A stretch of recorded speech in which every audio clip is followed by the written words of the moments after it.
I'm Rafi Farber, and I'm running for Knesset. Any Jewish person in the world can vote for me by going to ZehutInternational.com and registering. Why does Zehut need me on its list? A few days ago, there was a Zehut event at my house, and a candidate from the Israeli primaries came and spoke. Talked about all the good things, except at the end, he said, was that we should force people to do Sherut Leumi, to do national service. When politicians run for any spot, they have this plan in their heads on how society should be, and then they try to institute that agenda. The problem is, you can't plan anybody's life. All you can do is give people liberty and freedom to choose their own path. Just like you can't regulate education, you can't tell people what to learn or what they're interested in. You can't regulate health care. You can't tell people what treatments to take or what not to take. The minute you have any kind of plan for how society should look, it will fail. I don't know how to plan education. I don't know how to plan health care for anybody.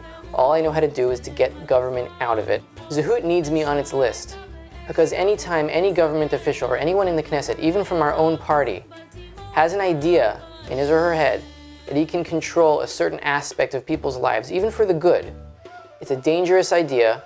The rule of thumb is get rid of the regulation and let people choose. It doesn't matter what America considers our capital, because as long as we don't treat Yerushalayim as our capital, nobody else is going to treat it that way either. Our priority should be treating Yerushalayim as our capital, which means retaking Har Bayit, retaking the Temple Mount. You can't really force anyone to go into the army. Most of the people that don't want to go into the army, they're not motivated. They don't want to do anything. And forcing them to put on a uniform and to do nothing for 3 years of their lives is not going to help anybody. Stop drafting anybody and let the people who want to serve, let them serve. Imagine that we forced everybody in the country to be part of the food industry. So why don't we force everyone, draft them into Supersol or Rami Levy or any of these supermarkets? The free market handles the food industry perfectly well. Nobody's starving. So trying to forcibly draft an entire population that doesn't want to be there is not going to help anybody. So no, nobody should be forced into the army against their will. Soldiers know that when they arrest a terrorist, eventually he's going to be released. Any terrorist of any level, instead of being put in prison so that taxpayers can pay for his food and shelter and maybe even education, they should be expelled from the country, out. I don't even think that government is necessary for this. All that's necessary is for the government to get out of the way and to allow rich Jews and middle-class Jews and any Jew who wants to contribute to pay into a fund that gets the Arabs out of the country voluntarily. That way all of Jewry can participate in ending this conflict, and you don't need government to interfere. If you're an Oleh Chadash, the best thing the Israeli government can do for you is to get out of your way. For example, I had a friend call me the other week and tell me about this amazing new thing that he discovered. He just made Aliyah. He told me that all he had to do to get an Israeli driver's license was to go to the Israeli DMV and just give them his American driver's license, and they gave him an Israeli one. It was that easy.